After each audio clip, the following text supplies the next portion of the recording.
सैनिकों को लात मार रहे थे और आधी तरफ मेरी कविता सुनाई जा रही थी। वो हिस्सा सुनाता हूं मैं आपको। और अगर आपने मेरा समर्थन किया, पूरे सदन ने समर्थन किया, तो मैं हिंदुस्तान के प्रधानमंत्री के सामने सीना तान के ये भाषा बोलना चाहता हूं। बहुत दुख होता है साहब, कब तक तिरंगे में लिपटी लाशें देखेंगे, कब तक सैनिकों का अपमान देखेंगे।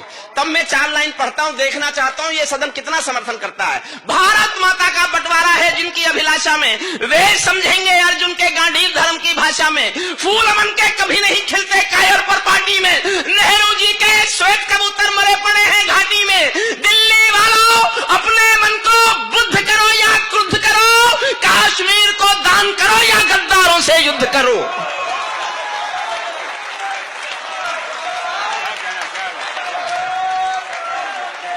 बैठिए बैठिए।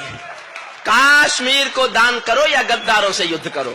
जेल भरे क्यों बैठे हैं हम आदमखोर दरिंदों से, आजादी का दिल घायल है जिनके गोरख धंधों से। घाटी में आतंकवाद के कारक बने हुए हैं जो, बच्चों की मुस्कानों के संहारक बने हुए हैं जो, उन जहरीले नागों को भी दूध पिलाती है दिल्ली, मेहमानों जैसी बिरयानी चिकन खिलाती है दिल्ली। जिनके कारण पूरी घाटी, मेरे इस दर्द पर ध्यान देना। हमारे मंत्री जी कह रहे थे क्या बोलेंगे आप कवि, कवियों की जुबान आकाश होती है। मैं बताता हूं कवि क्या बोलना चाहते हैं, अभी भी बोलेंगे और आपसे बोलेंगे और सीना तान के बोलेंगे। जिनके कारण पूरी घाटी जली दुल्हन सी लगती है, पूनम वाली रात चांदनी चंद्र ग्रहण सी लगती है। जिनके कारण मां की बिंदी दाग दिखाई देती है, वैष्णो देवी मां के घर में आग दिखाई देती है। उनके पैरों बेड़ी जकड़े जाने में देरी क्यों है, उनके फन पर हेड़ी रगड़े जाने में देरी क्यों है। उनके फन पर हेड़ी रगड़े जाने में, उनके फन पर हेड़ी रगड़े जाने में देरी क्यों है। कश्मीर में एक विदेशी देश दिखाई देता है, कश्मीर में एक विदेशी। मैंने लिखते लिखते रोया साहब, मेरी आंखें भर आई, मुझे नहीं पता आप कैसे सुनेंगे। कश्मीर में एक विदेशी देश दिखाई देता है, संविधान को ठुकराता परवेश दिखाई देता है। वे घाटी में भारत के झंडों को रोज जलाते हैं, सेना पर हमला करते हैं, खूनी फाग मनाते हैं। हम दिल्ली की खामोशी पर शर्मिंदा रह जाते हैं, भारत मुर्दाबाद बोलकर वे जिंदा रह जाते हैं। समर्थन कीजिए साहब अगर आपको मेरी फीलिंग्स आप स्वीकार कर रहे हैं। भारत मुर्दाबाद बोलकर मेरा छोटा भाई अशोक चारण चला गया। आप जानते हैं क्यों हुई होगी सर्जिकल स्ट्राइक? मैंने 2 लाइन लिखी थी इसलिए हुई सर्जिकल स्ट्राइक। और मैं कितने गुस्से में था आप कल्पना भी नहीं कर सकते कि हरिओम पवार ये भाषा बोल सकता है। मुझसे पूछा जाता रहा बार बार, तुमने ऐसा बोला क्या? मैंने कहा ऐसा बोला और बोलूंगा। समर्थन चाहता हूं और आपको लगे कि कवि का हक था इतना गुस्सा दिखाने का। मैं हाथ में इतनी जिम्मेदारी से हिंदुस्तान में संसद के खिलाफ बोलना चाहता था। मेरे गुस्से को स्वीकारना। भारत जिंदा, भारत मुर्दाबाद बोलकर वे जिंदा रह जाते हैं, हम दिल्ली की खामोशी पर शर्मिंदा रह जाते हैं। शायद तुम भी सत्ता मद के अहंकार में ऐठे हो। अगली पंक्ति पर सदन का, पूरे सदन का प्यार चाहता हूं। शायद तुम भी सत्ता मद के अहंकार में ऐठे हो, क्या 17 मंत्री मरने के इंतजार में बैठे हो?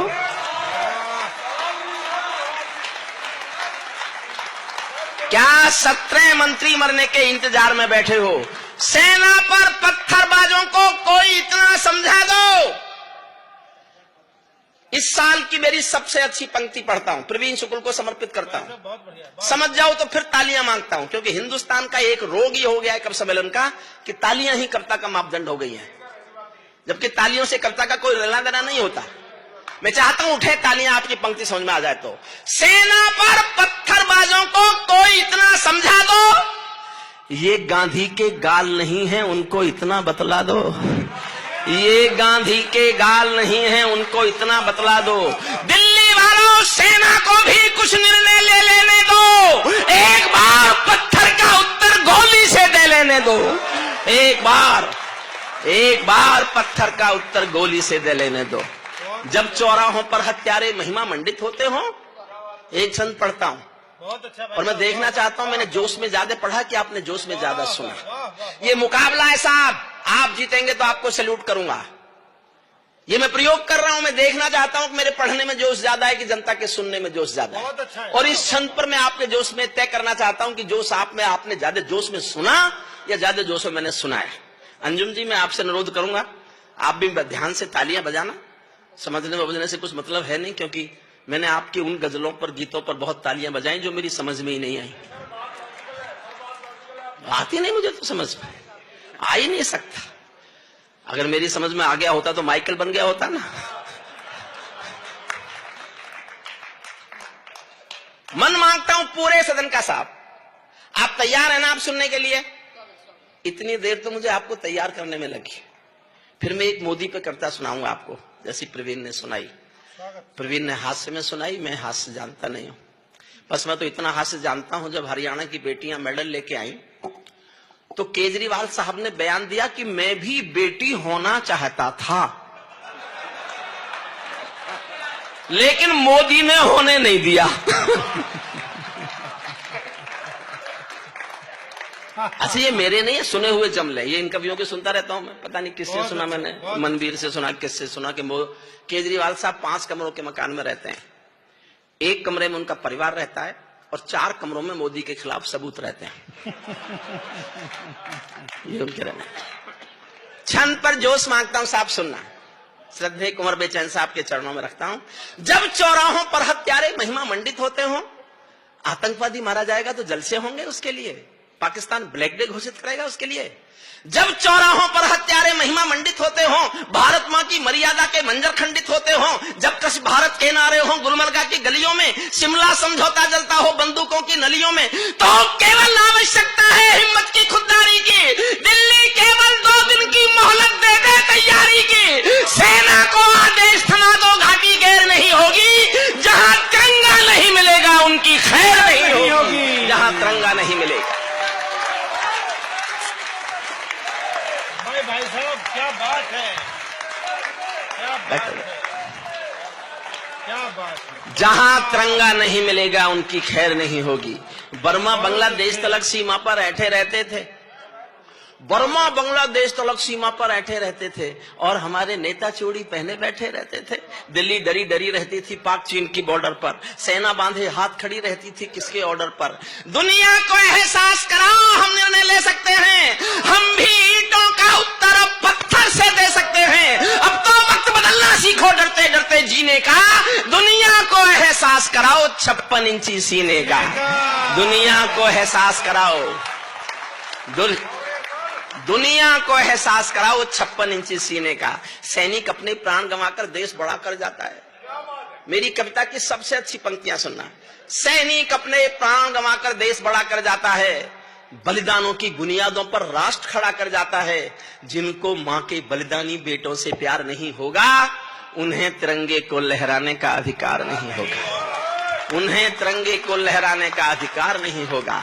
सिंहासन के माने होते हैं सिंहों का आसन हो, कायरता से दूर अटल संकल्पों का अनुशासन हो। राजमहल के आचरणों की गंध हवा में जाती है। दिनकर जी ने एक पंक्ति लिखी, सिंहासन खाली करो की जनता आती है। हिंदुस्तान की सियासत बदलती रही, सरकारें बदलती रही। मैं भी एक पंक्ति पढ़ रहा हूं जो मेरे मरने के बाद शायद देश में कहीं ना कहीं कोट होगी। राजमहल के आचरणों की गंध हवा में जाती है, राजा कायर हो तो बिल्ली सिंहों को धमकाती है। राजा कायर हो, वरना हमारे सैनिकों पर कोई थप्पड़ उठा दे। राजा कायर हो तो बिल्ली सिंहों को धमकाती है। भारत एक अखंड राष्ट्र है, समापन करता हूं, जोश में समापन करना। भारत एक अखंड राष्ट्र है, 1.25 अरब की ताकत है। कोई हम पर आंख उठा ले किसकी भला हिमाकत है। धरती अंबर और समंदर को ये भाषा समझा दो, दुनिया के हर पंच सिकंदर को ये भाषा समझा दो। अब खंडित भारत मां की तस्वीर नहीं होने वाली, कश्मीर किसी के अब्बा की जागीर नहीं होने वाली। कश्मीर किसी के अब्बा की जागीर नहीं। बहुत मोदी पढ़ देता है।